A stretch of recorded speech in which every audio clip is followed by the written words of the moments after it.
¡Gol! Domado, Domado. Iván tiene 6 años. 6 años sin ganar me tiene. Hola, no los vi. 1978, la película de los hermanos Sonetti está dando mucho que hablar. La trama de por sí es llamativa. Un grupo de tareas secuestra por error a los miembros de una secta satánica después de que uno de los torturados a los que están sometiendo les da una pista falsa. Entonces, acá tenemos por primera vez una película de terror durante la época de mayor terror que vivió nuestro país. Bello café, vos nunca me retarías. La película ya de por sí despierta muchas incógnitas y muchas discusiones, pero sobre todo esto, muchas preguntas. Una se destaca ya desde el póster de la película, que es cómo representar algo tan horrible e inimaginable como la tortura.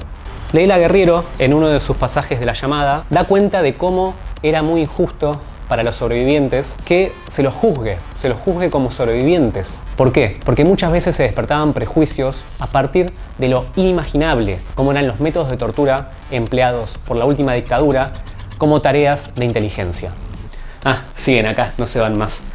Un muy buen artículo de la periodista Canela Rodríguez Fontao habla sobre las características de este subgénero que es el torture porn.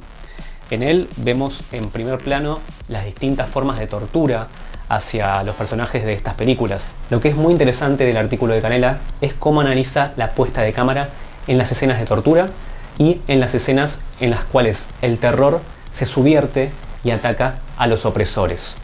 No es lo mismo cómo se filma la tetilla electrocutada a un militante a cómo se filma a un torturador perseguido por un zombie, por el zombie de un militante que ataca indistintamente a su victimario y a un ex compañero cuando estaban vivos.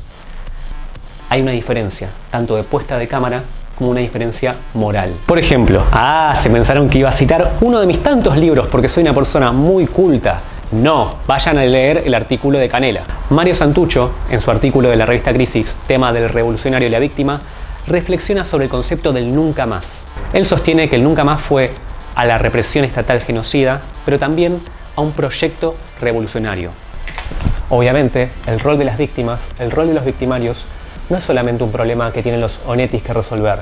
Es un problema de época, un problema de interpretación de la época, tanto actual como previo a 1983. De más está decir que desde este humilde espacio pensamos que la ideología habla a través de sus realizadores, no tanto desde el guión, sino desde la puesta de cámara, desde el concepto global de la obra y sobre todo desde la constelación en la cual está enquistada una obra.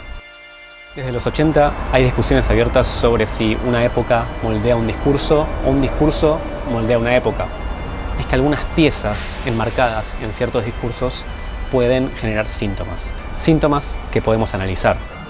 Pero ¿cuál es el síntoma que representa 1978? Una producción, un discurso que elige mostrar audiovisualmente lo inimaginable para quien no estuvo siendo víctima de la tortura en un centro de detención. ¿Cuál es el síntoma que representa 1978 con su final? Que solo podemos decir un falcón verde, un bebé robado y un militar con una capa de superhéroe.